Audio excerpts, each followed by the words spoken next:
Hey there. Thank you for joining me today. Today I have this book about a famous photographer, Madame Dora. She was called Dora Karl I, and she was a photographer in Vienna and Paris from 1907 to 1957. And we see a photo of her here. Dora with her dog, Miss Penny. This is from 1928.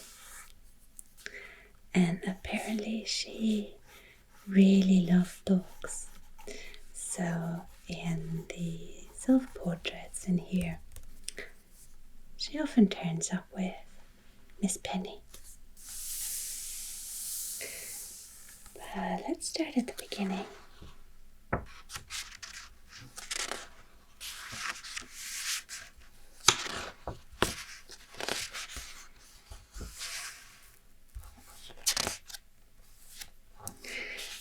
So Dora Karl was born in 1881 in Vienna.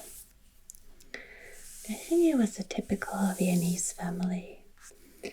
Her father was from Prague and her mother from a town in Croatia. And they belonged to the Grand Bourgeoisie. Es ist ein großbürgerliches Elternhaus. Her father was a lawyer. And the text also says they had a very beautiful home. They kept a lot of older decorations, furniture from the Rococo era, some Biedermeier furniture, and a few modern pieces like paintings by Tina Blau, an impressionist from Vienna. And that's a style that Dora later copied in her own salon that she had in Paris. And it says the people found it very, very charming.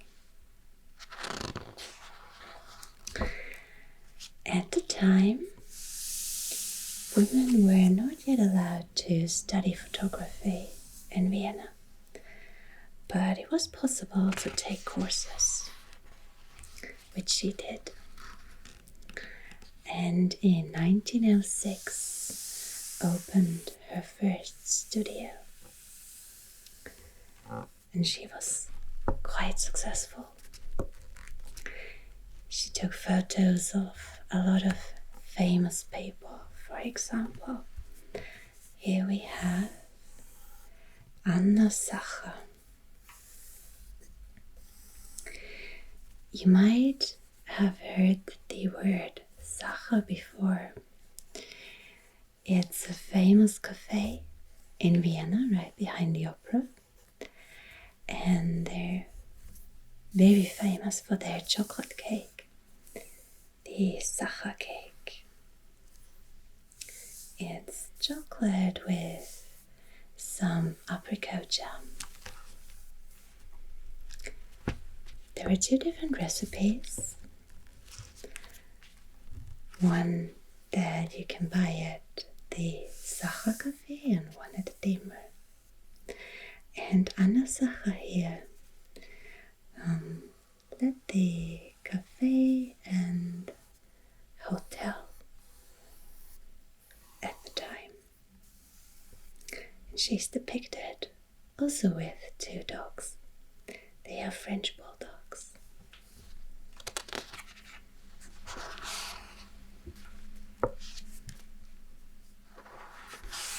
So here we have Tina Blau, the impressionist I just mentioned. She's famous for her landscape paintings especially of Vienna.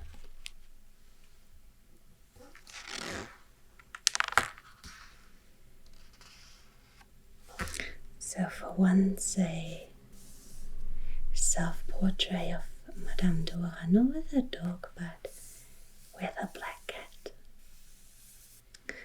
This is from 1929 and you can see these fashionable thin eyebrows of the 1920s.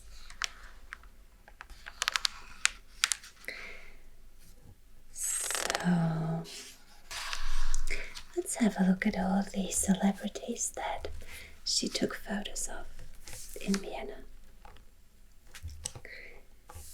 Let's start here. This man with the interesting glasses is Karl I. He was a writer and journalist, and I think wrote quite a lot of satirical texts.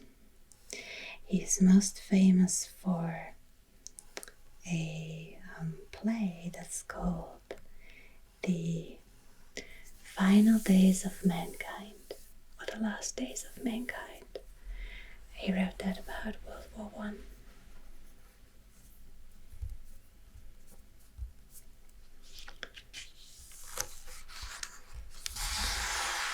Over here we have someone that you might already know from a previous video.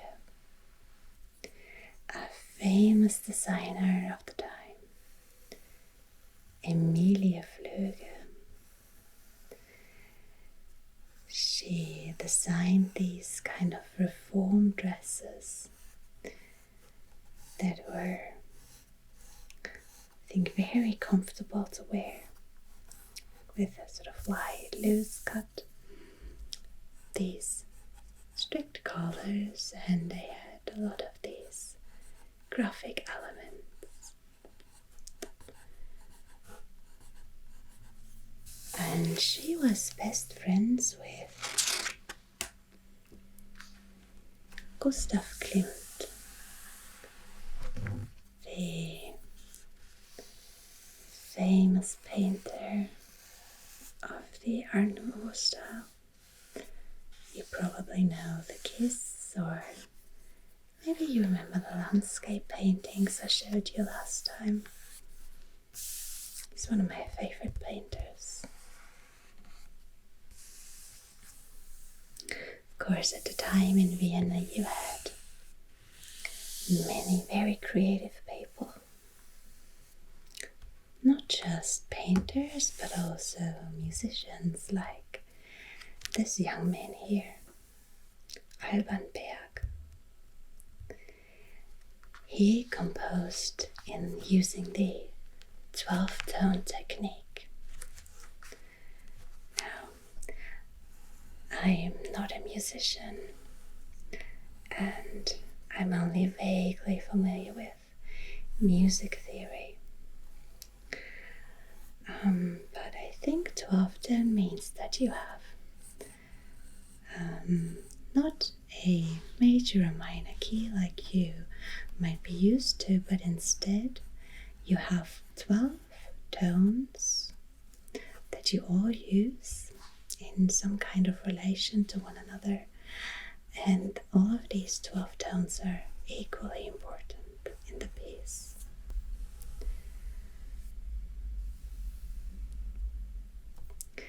As far as I know, it's related to atonal music, but it's not quite the same. I guess it's a bit easier to listen to. And I have to say, I really like this photo. I think it's a really lovely expression she captured here.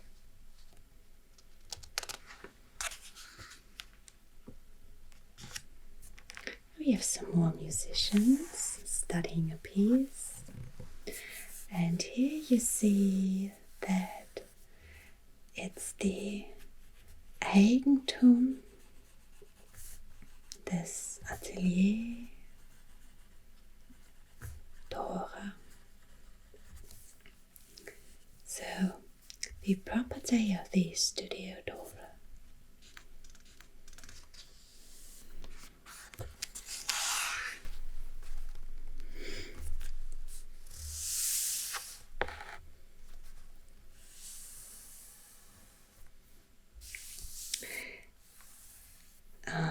this page here we see Bernhard Baumgartner.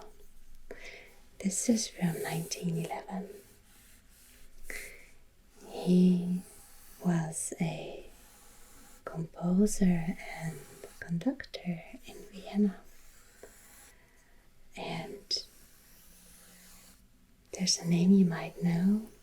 He was the teacher of Herbert von Karajan, a famous conductor. I really like this photo too. The coat looks so incredibly big. I wonder if it was a cold day when they took it.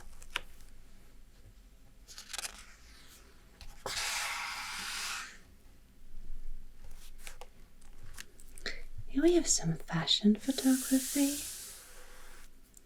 A very big hat.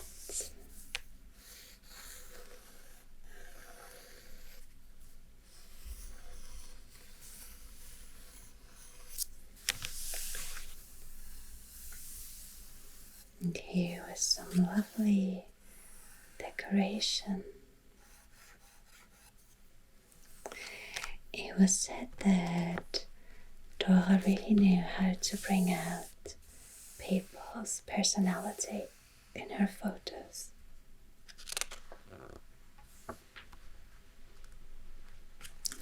Over here we have another writer. This is Hermann Bach.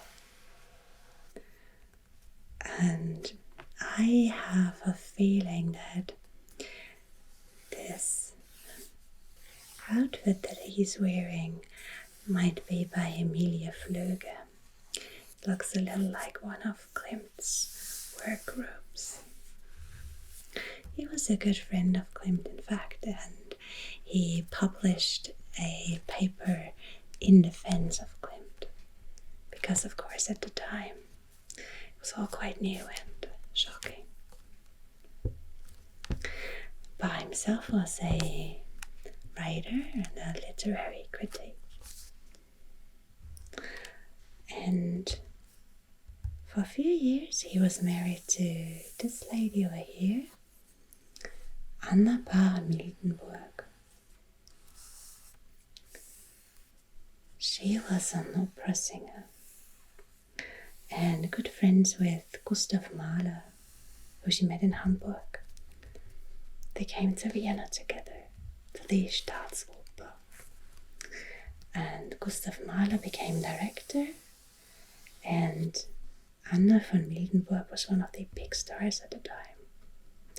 She was especially famous for her Wagner interpretations.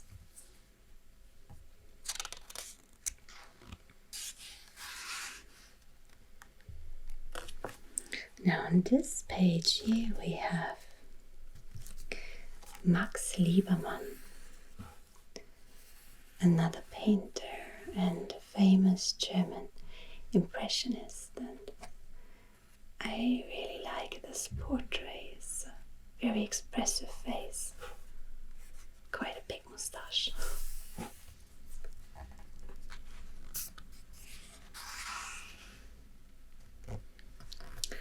After a few years, Dora left Vienna and moved to Paris.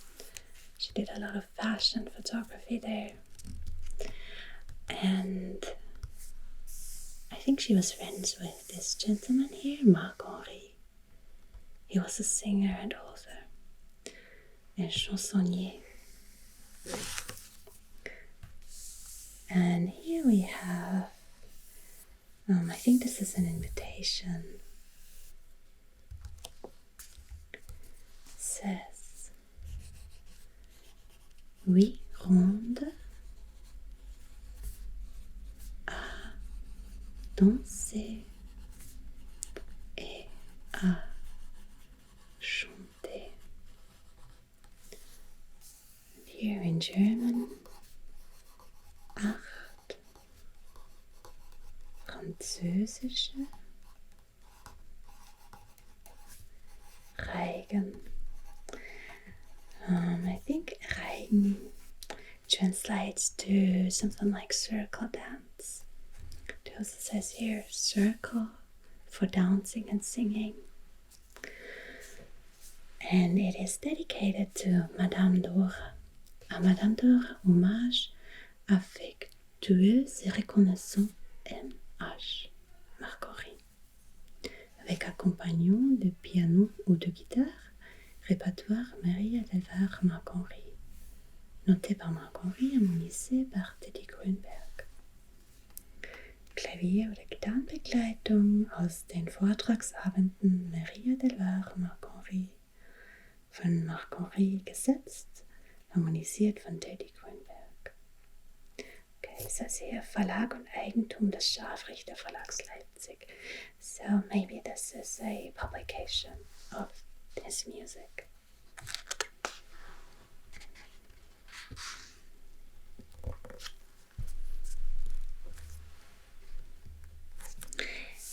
Now here we get to some family photos with some very famous people. Here on the right hand side we have Arthur Schnitzler, a writer, I think most famous for his piece Traumnovelle. Kubrick's Eyes Wide Shut is based on this work, together with his wife Olga and his two children, Heinrich and Lili.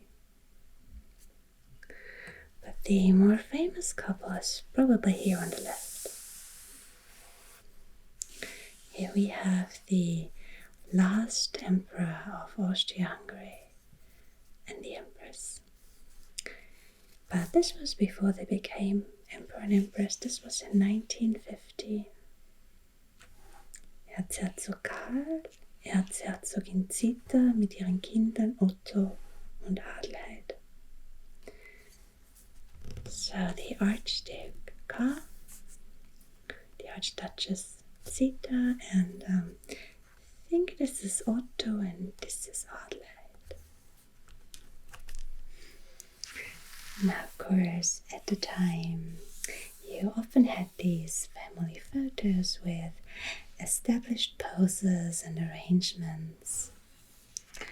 But again, apparently, Dora Kalmus had a way of really bringing out the individuality of these people through some gestures or gazes.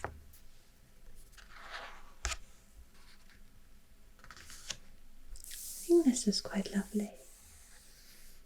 Olga Schnitzler and Lili.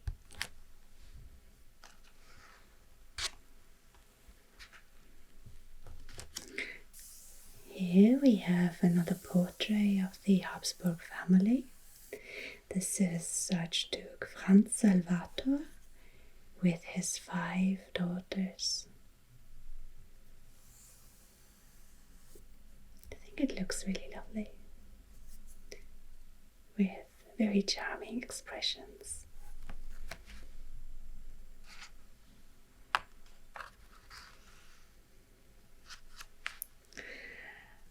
And she said that, of course, you can't take a photo if the person you're portraying doesn't work with you. So she brings the camera, but the person in the portrait really does just as much work.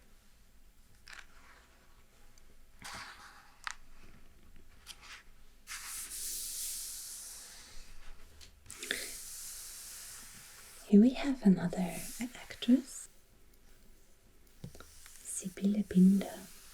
This is from 1917. She still lived in Vienna at the time, but left for Great Britain in the 30s and did a couple of quite successful films, I think. This is a very well-known man, Max Reinhardt.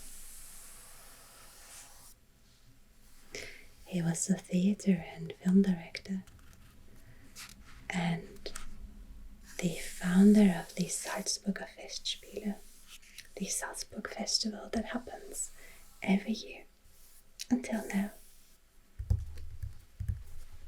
So yes, quite a legacy.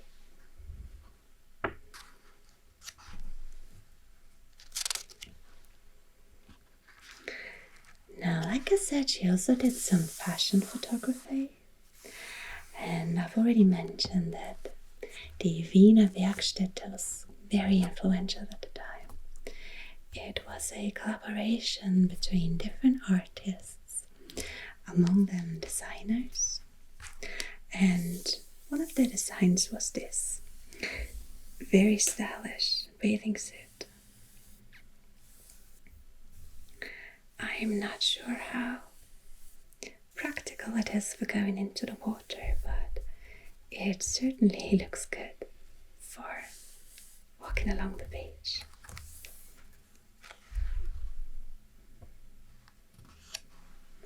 So some more outfits by the Wiener Werkstätte. This very voluminous coat, like the look of it.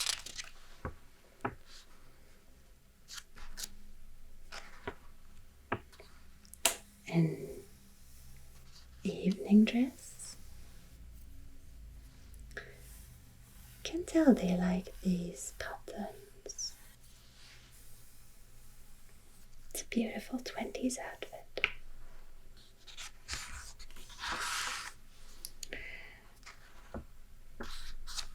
But I think let's skip a few pages. So here we have a whole chapter just on the dogs. But I'd like to show you something else. So at the time, Dora was already in Paris, I think. And then she was invited to take pictures of for the event of the coronation of the emperor in Hungary.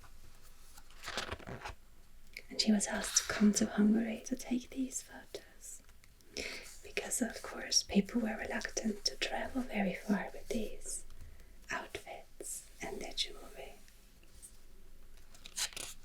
Here we have Gräfin Semsa in Festtracht zur Krönung Kaiser Karls zum König von Ungarn 1916. So it was in December 1916 when Karl was crowned in Hungary. And you have all of these gorgeous outfits. And she writes in a letter how incredibly impressive these were. Because it's not fashion, especially the jewelry, but rather something that had been in the possession of these families for a long time.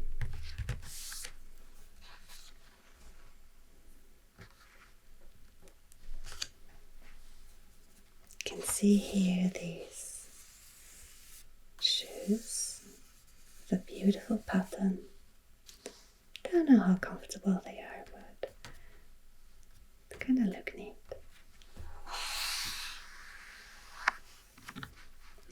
And I think we're going to finish with this chapter here. She also took photos of dancers. Now I thought it was very interesting. They said that it's quite clear that she wasn't trained in choreography. So what she took a photo of wasn't so much the performance, but rather an artificial pose. But something that people really came to think of when they thought of dance photography. So you have all of these dancers in their costumes posing for her camera.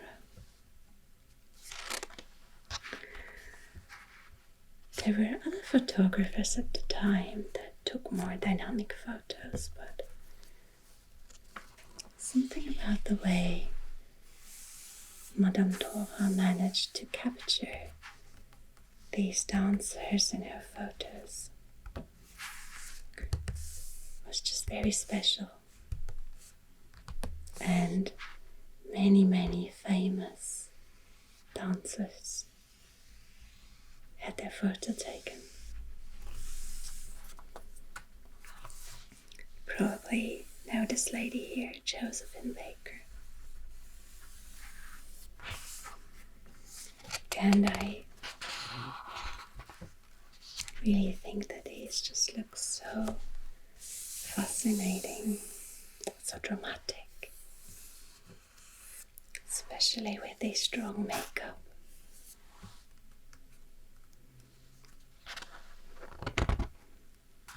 I do like these a lot.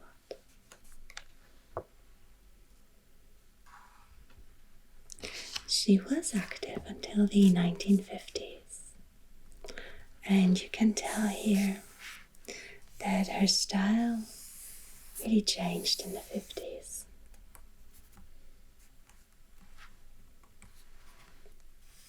It looks quite modern.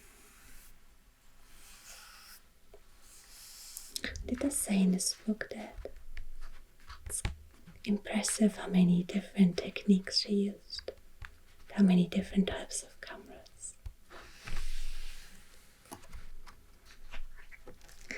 I guess she really knew everyone at the time.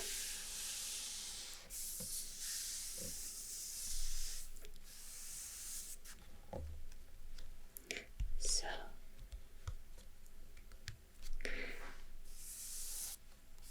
if you ever see maybe an exposition with her photos, I very much recommend that you check it out. It's really fascinating and you learn so much about her time.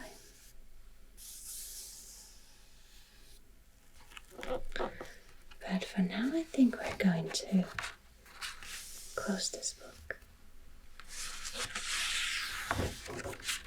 And I thank you for watching. And I'll see you next time.